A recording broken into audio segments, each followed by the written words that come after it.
Magandang araw mga ka-blossoms. Ayan, may parcel tayo. Tara, buksan natin.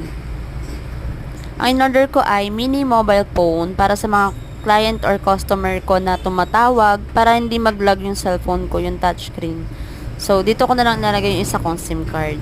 Ayan, gumagana siya guys. Ang cute, di ba? Tignan nyo kung gaano kaliit. Mura lang yan. Wala pang 1K yan guys. I think ang price range niyan is nasa 6 to 700. 'Di ba? Oh, wala siyang games pero lahat ng ng pan-text, pantawag, meron siya. Yung mga important matters. Yan.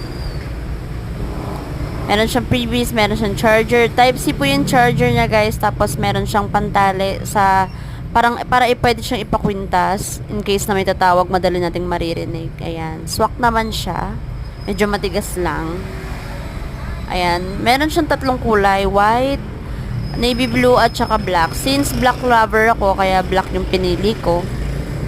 Ang cute niya. Hindi siya ganun kagaan. May kabigatan din siya para talagang original. Ganun. Original phone. Ayan. Kaya kung gusto niyo yan, lalagay ko lang po yung link sa baba.